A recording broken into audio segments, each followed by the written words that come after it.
Glimpse of a fading moon in the dawning sky. Part 4. Dorothea regarded the man with understanding and respect.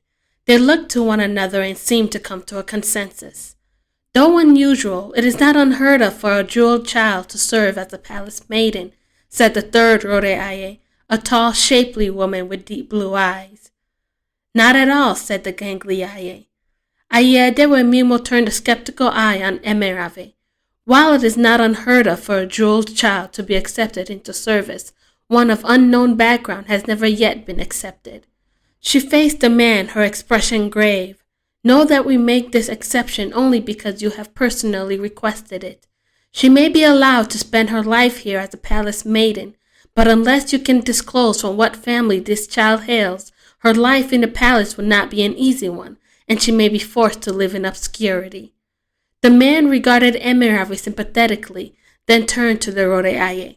I am aware these circumstances are unusual, but as I said, I wish no further partiality where she is concerned. It is enough that she is accepted into the palace. Seeing Dorothea's looks wane doubtful, he added, I assure you, when the time comes for the lunar bloom to appear again in the skies of Zen, you will look favorably on the decision you have made this day. Ayedewe Mimo eyed him curiously at his words, but bowed her head. We shall rest our faith in you, Orori. Aganaya Danna. She called to the girl who stood outside the door and instructed upon her entry.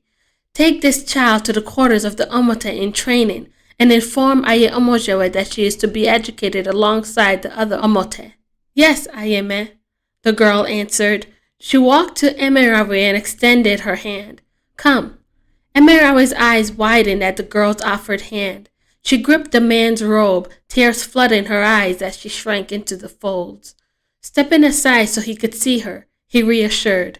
It is all right. This is to be your new home. Emeravwe looked at him through tear-blurred eyes. She did not want to go with the girl. She did not want a new home. The man also unnerved her, but she felt if she did not stay with him, she may never find her way back to her own home. No, she thought as she looked tearfully up at him. I want to go home. Her chest felt tight, the headache at her temples throbbing. She could not even remember where her home was. Bending in a squat, he lightly rested a hand on her shoulder, his hazel eyes soft. Do not fear. Go with this maiden and she will see you taken care of. Loosening her grip from his robe, he gave an assuring nod as Emeravwe looked into his steady hazel eyes.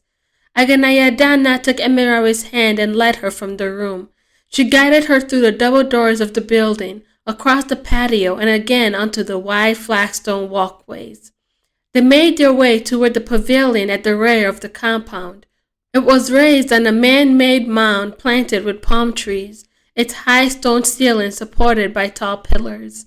As they neared the pavilion steps, they turned onto a narrower walkway, skirting the front of the structure to its side. Here, they passed through an archway covered with twining vines of brilliant blue dawn to step into a garden. Emeravwe walked silently, hiccuping beside the older girl. She was too heartsick to notice the garden planted with vibrant flowering royal poinciana, orchid, and golden shower trees. It was filled with such gleeful chirping of birds and impregnated with the fragrance of the blooms. But Emeravwe saw only the tears blurring her eyes.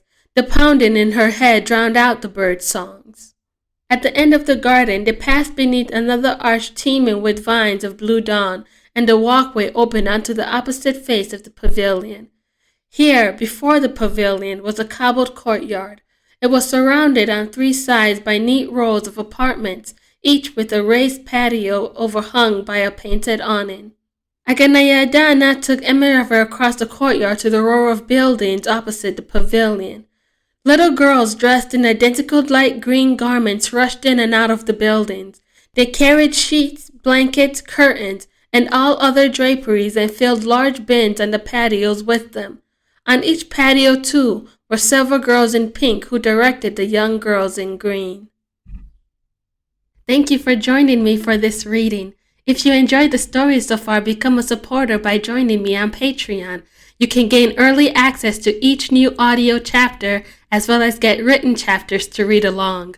You can find me at patreon.com/oroje. Also, be sure to press the subscribe button for more content from this channel. See you at the next chapter.